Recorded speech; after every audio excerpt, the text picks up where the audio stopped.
Hello fellow farmers and welcome back. So today's video, I'm super excited to finally get to make it. First thing that's funny is that websites are tracking you when at the same time that I talk about ordering seeds. And I posted on Instagram, which by the way, go follow me at Joel Creek Farm, post a link below. Anyways, at the same time that I talk about it, and I never went to their website, I get a seed catalog from Burpee. Really cool. I looked through it. It's great, and that was exciting. But what I'm even more excited about was the seed company that I found that I eventually ordered from, because I posted in a Facebook group, a Virginia Facebook group. I was like, hey, I would like to order from as local as possible a seed company that possibly does heirloom, non-GMO, which I know apparently technically legally no company can sell GMO products, or seeds. And organic, what is great, whatever, I will grow it organic. That's, in my opinion, what matters. And beyond organic, clean, literally just dirt, wood chips, leaves, compost, which is made up of rabbit poop, chicken poop, quail poop, bedding, things like that. So beyond organic, cleaner than, clean, pure, grown.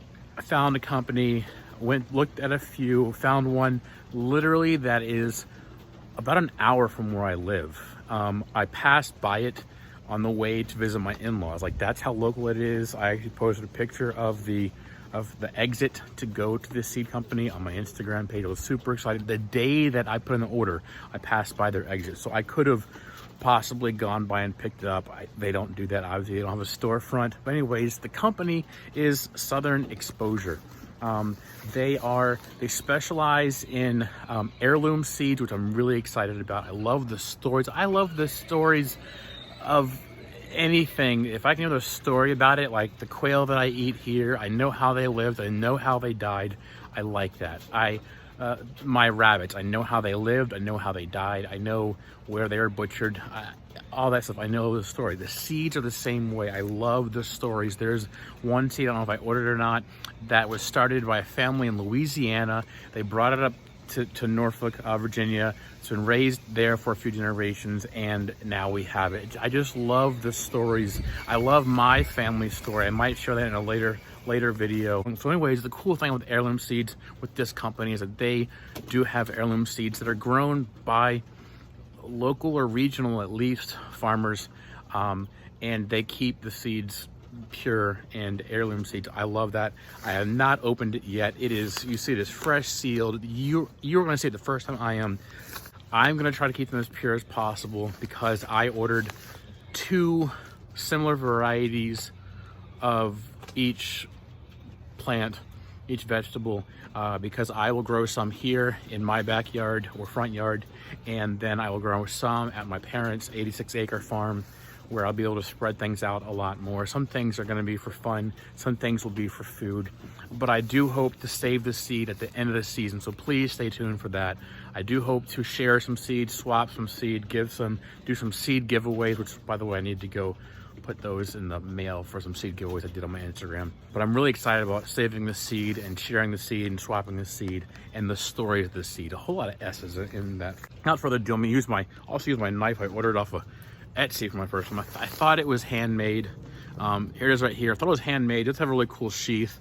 But when I got it, it didn't look as handmade as I thought it would be. But still pretty cool, solid knife, full tang. I'm really excited about that. I am in the process. I have started the first step toward starting or building a backyard blacksmith fort. I'm really excited about that. I finally found a key piece, and for much cheaper, literally a fraction of the price, but it's not Harbor Freight. Okay, that's the important part. That kind of gives it away. Let's open it up, let's see how it is, and then we'll go over it and we'll look at each seed or talk about it and that kind of thing. So here we go. Well, it's sharp. It's pretty sharp. It looks like it was made from like rebar almost, with the kind of grooves it has on it. But anyways, I'm excited. All right, let me be safe now. Let me put the knife away, back into it. It is a really cool sheath. I will probably keep it for my bringing outside. Probably not going to use it to butcher, process quails or rabbits, but you know, good to have around for other purposes, you know, cutting open packages. All right, so here we go. Let's ditch the bubble wrap. And they wrapped it in, feels like newspaper, but I think it's maybe from their previous year's seed catalog. This is really exciting. I mean, I don't usually save wrapping paper, but I almost want to save this just to look at it and just get so excited. Oh, look at this. Look at this. Look at this. Oh, you just look at it. Look at that. Look at that. Oh, look at all those seeds. Oh, it wrapped in rubber bands. Oh, this is so exciting. Oh, I am geeking out. Oh, I'm so nerdy. Oh, I mean, look, there it is. Southern Exposure Seed Exchange. I mean, this is awesome. I mean, you don't get this from box store seed packages. Oh my gosh, look at this. Another package here. Another package. There is my 4 bundles of seeds. Super excited. Let's go over to the table and open these up. And this might be a long video because of how many seeds there are. So anyways, let's go check them out. Let's go. Alright, so first I have 2 types of broccoli.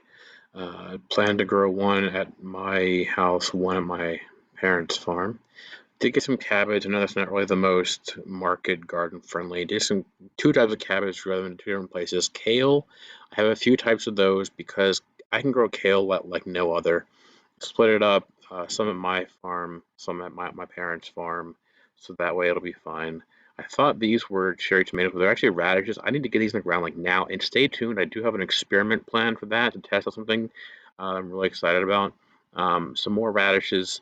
These can be separated by a short distance. Beets, I don't even know how to, I've never eaten beets before. How do you cook those? Comment below, let me know how you do that. So here are some carrots, a few different types to grow once again in my farm and my parents' farm, and they don't really cross-pollinate too often. Only one type of sweet corn because it was the one type that's actually breeds true. Some sweet peppers. I am a spice wimp. I cannot take spicy peppers at all. I'm really excited about these pineapple tomatillos. Tomatoes. Okay, I live in what is called the tomato capital of the universe in one movie in Hanover County. If you don't grow tomatoes and you have a garden, then your citizenship is revoked. Your purpose in life is questioned. I will have to be very careful with these. As for the spacing, luckily it's only 35 feet, meaning I can grow 2 different varieties on my farm, my front yard and backyard, and then some at my parents' farm. So luckily I can keep them from cross-pollinating. Some types of these tomatoes do really well in the earlier season. One type stores well for like 8 to 12 weeks, so that should give me tomatoes long into the winter or late fall because I am a tomato snob. I don't eat tomatoes when they're out of season, and I only eat them when they're local. Sorry, I'm a tomato snob. Space Master cucumbers, I can grow these at my farm. The straight 8s I'll be able to grow at my parents' farm, keeping that in mind to keep the pollination completely safe. So that's the plan for those. These sour gherkins, I'm excited about these. I've heard that they're amazing. I have other seeds of them, haven't tried them yet. Really excited about that. About having these little tiny little cucumber, watermelon-like things. I've heard lots of cool things. Some squash, the bush scallop ones I'll grow at my farm. The straight X grow at my parents' farm because they take over and you have to like sell them to people or pay people to take them. Pumpkins, just for fun to see if I can grow some for my kids to have and give some to neighbors and friends. So these will be grown on my parents' farm with a really good distance. The gourds, these are for fun. I want to do these as little projects for next year. Really excited about that. I'm not sure about what this flyer is. I'll look more later. I think it gives specialized instructions for some things I ordered and some things I didn't. But either way, I'll look closely at it later. I like reading stuff, not novels. I like reading nonfiction, like how-to things. So bring it on.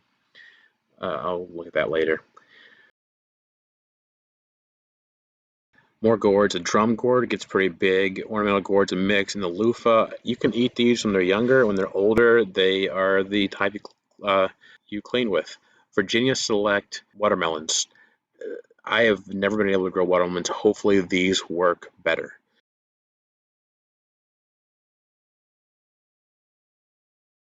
Hoping to grow this lettuce. I need to start it soon. The really cool about this is that it was grown by Thomas Jefferson in Virginia. That's a huge deal. I mean, that's just, if you're in Virginia, Thomas Jefferson is like one of our favorite people, obviously with George Washington as far as historical figures. Salad bowl lettuce. Look at this artwork. This is done by a local artist. They actually tag her on their Instagram. And this is, I think, some more types of lettuce. Luckily, they don't have to be that far apart to keep them from cross-pollinating. And so I like the information that they give about that. This is black sunflower oil, whatever seeds to grow for animal feed. Purple, green beans, the bush beans I can grow on my farm. Purple because it has more anthocyanins. It's better antioxidants for you. Bush bean, once again, I can grow to my farm. It's more of a container friendly. These are going to be probably my parents' farm because they get a little bit larger along with these, so they need to be separated and go somewhere else. The peas, they are dwarf varieties, so I can grow them on my farm. Okay, so there you have it. There are most of my seeds there. I did order a few others from other places that are specialty seeds. I'm really excited to grow them. I pointed out some of the ones that are going to be great for growing in my house, my backyard or front yard. I love the ones that can be separated by only like a matter of feet, because then I can seed save just in my house. And then the ones that like 1/8 of a mile, those are either gonna have to be like on opposite ends of my parents' farm or at my house and then their farm. But either way, it's nice to be able to keep things separate like that. And so really excited. Stay tuned for when I do start the seeds I ordered some really exciting things to finally be more sustainable in gardening and doing that. And once again, seed saving is another way to be more sustainable. Check out my older videos, put a link to it up here somewhere. Hopefully I remember to do that. But here's the automatic freeze-proof quail water, and that's a good thing it's freeze-proof because it is really cold right now. It actually snowed last night. It just stuck to the grass, didn't stick to the roads. It was very, very little bit of snow. So anyways, it's working. They're using it. I do have to use the valve to keep the water flow down so that it does keep enough back pressure so they can actually have water. That is an important thing. But here's an update video as well. They like it. They also like being on camera. Their feathers are ruffled as a way to keep them warm. I do also have some baby quail that just hatched. I just put in the brooder yesterday. Maybe I'll show you those in a later video. But if you want to see that, be sure to subscribe, turn on notifications, comment down below with what you thought, what you're excited about, what your plans are, what your favorite thing, what your must grow is. Like I said, in my county, if you have a garden and you don't grow tomatoes, your citizenship is revoked. Like, you're kicked out. You are ashamed to, I don't know. It's just, I can't even think about it. Like, one of my bucket list items in life is to make our local paper for the first tomato of the year. Like, I'm getting chill bumps thinking about it again. Oh, that'd be so amazing. If you are in the mid-Atlantic region, which I know they're great for North Carolina, South Carolina, I think they even have like growing specialty books for certain states. So go check out their website. I'll post it down below. I'm not sponsored by them. I'm not an affiliate of them, but it's something that I can get behind. And I mean, they hire local artists to make their designs. How cool is that? I will have some deals coming out in later videos from really cool products. So be sure to stay tuned for that, including 20% off of different items in future videos that will be featured later on in other unboxing videos. And they are from female veteran-owned company. I mean, how cool is that? I think that's it. Until next time, thank you for stopping by. Be nice to each other.